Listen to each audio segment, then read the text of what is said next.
Sultan, the real fight is within. In a small town in Haryana, where dusty roads meet open fields and every young man dreams of making a name beyond his village, lived a man named Sultan Ali Khan, a carefree soul, a simple cable operator, a man with laughter louder than his ambitions and dreams smaller than his pride. Sultan wasn't a hero, not yet. He woke up late, roamed the streets on his bicycle, and cracked jokes with his friends at the tea stall. He wasn't the strongest man in the village, nor the richest, but he had something most people didn't, a heart that refused to accept defeat even in small things. And one day, that heart found a reason to beat faster. It was during a local wrestling match, a dangal, that Sultan first saw Aarfa Hussain, daughter of a famous wrestling coach. She wasn't just any girl. She was a national level wrestler. Fierce, disciplined, and proud, Aarfa didn't smile easily, and certainly not at foolish men who had no direction in life. But for Sultan, the moment he saw her step into the ring, the world stood still. Her movements were strong and graceful, her confidence unshakable. Sultan watched, mesmerized, as she pinned her opponent to the ground, winning the match effortlessly. The crowd erupted in cheer, but Sultan was lost in admiration, lost in something new, love perhaps, or maybe the realization that he wanted to be someone worthy of her. That evening, when he tried to talk to her, Aarfa ignored him. To her, he was just another village loafer. But Sultan was not the kind of man to give up. He followed her training sessions, asked her father about wrestling, and watched every move she made. Slowly, determination replaced infatuation. He began to train alone, under the scorching sun, in the same dusty akhada where champions were made. He fell, stumbled, bled, but every drop of sweat carried her name. Aarfa became his reason. Wrestling became his path. When people laughed at him, Sultan wrestler banega, hansi nahi rok sakte hum, he smiled. Because he knew someday they would cheer that name. Days turned into months, and one fine day, during a local match, Sultan stepped into the mud ring as an amateur and walked out as a fighter.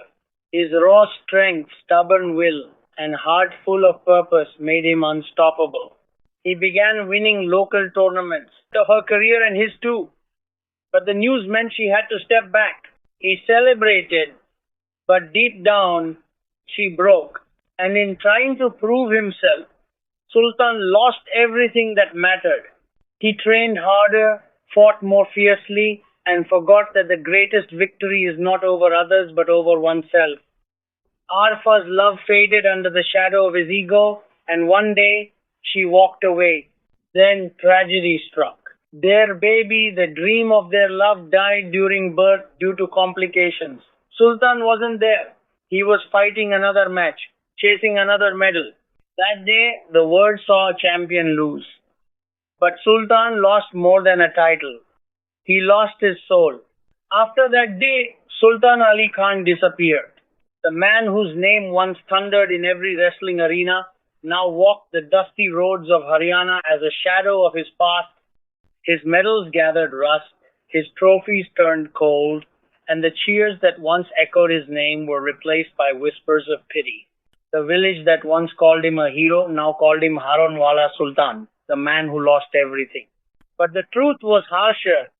Sultan had not lost to any opponent. He had lost to himself. He stopped training. He stopped talking. Every morning he sat by the old akhada, staring at the mud that once felt like home. Aarfa was gone, living with her father, her silence heavier than any punishment. And the world had moved on. For years, Sultan carried the weight of his guilt like a chain. He worked at the local government office, barely speaking to anyone. Sometimes late at night, he would walk to the small grave where his baby boy was buried and whisper, "Baba didn't come that day. Baba was late." His eyes would fill, but no tears came, only pain too deep to be seen. The call to rise again. One day, a man named Akash Oberoi, the owner of a mixed martial arts league, came to town searching for fighters. He wanted Indian wrestlers to participate in his new tournament, the Pro Takedown Championship. But every fighter he met lacked something: discipline, heart, or the hunger to fight for more than money. Someone mentioned the name Sultan Ali Khan. Akash laughed. That old guy, he's finished. Still, curiosity led him to Sultan's doorstep. When he found Sultan, he saw a man aged beyond his years, eyes sunken, shoulders bent. Akash made his offer: fame, money, a second chance. But Sultan refused. He said quietly, "Wrestling left me, and I left it too. There's nothing left to prove. But destiny doesn't knock once, it keeps knocking until you open the door." That night, Akash mentioned the fight would raise funds for an orphanage that needed help, one that could carry his son's name. That word son struck something deep inside Sultan's broken heart. For the first time in years, he felt a flicker of purpose. Not for fame, not for glory, but for redemption. He whispered to himself, "Sultan kabhi hara nahi, baas ruk gaya tha." Sultan never truly lost. He had only stopped moving. Training begins again. At 40, Sultan's body was no longer the iron machine it once was. He struggled to run, gasped for breath, and fell flat in training. Every punch hurt, every fall reminded him of his age. But this time, he wasn't fighting for medals, he was fighting for forgiveness. He trained under a new coach, an ex-MMA fighter who doubted him at first. Sultan began from zero, climbing ropes, flipping tires, crawling through mud. Every sunrise saw him sweat, every sunset saw him bleed. He fought his pain, his age, his guilt, everything that once broke him. And slowly, the fire returned. He could feel his muscles waking again, his heart beating like it did years ago. The coach who once mocked him now stood silent, watching a man reborn. Because when the body grows weak, the spirit must carry it, and Sultan's spirit refused to die. Entering the arena. Months later, Sultan stood inside the MMA cage, a small world fenced with iron, filled with men half his age, twice his speed.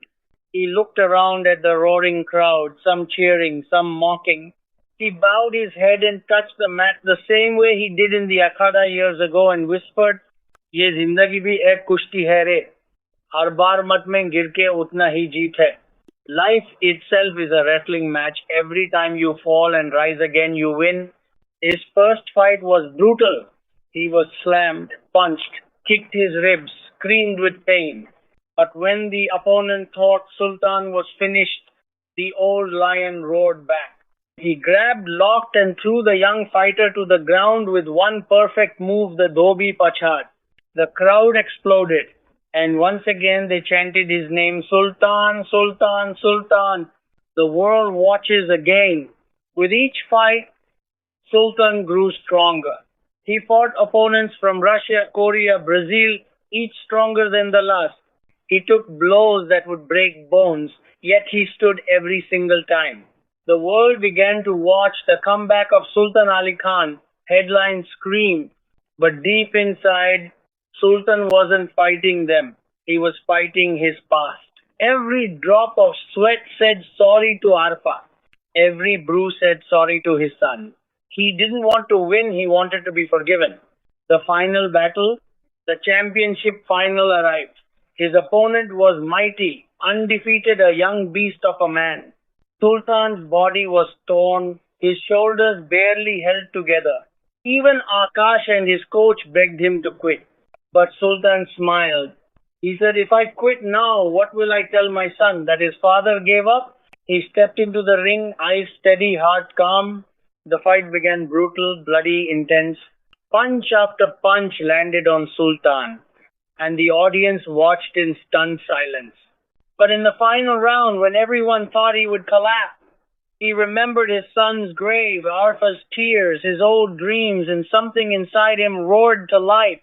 He lifted the opponent high and slammed him down. The crowd went wild. And when the referee raised Sultan's hand, the entire stadium erupted in one chant, Sultan, Sultan, Sultan. Sultan didn't smile. He looked up as if to say, "This one's for you, my child." He had finally won the only match that mattered, the one against himself. When Arfa saw him again, tears filled her eyes. He didn't apologize with words, his journey was apology enough. They stood silently, the pain between them melting into peace. And for the first time in years, Arfa said softly, "Welcome back, Sultan." Months later, they opened the Sultan Ali Khan orphanage named after their lost son. Children played in the courtyard, and Sultan trained young wrestlers once again, teaching them not just how to fight, but how to never give up. The message, Sultan's story, is not just about wrestling. It's about life, about falling and rising, about pride and forgiveness. He showed the world that true champions aren't made in arenas or cages. They're made in the moments when life knocks you down and you still choose to stand. Because the greatest fight of all is always the one within.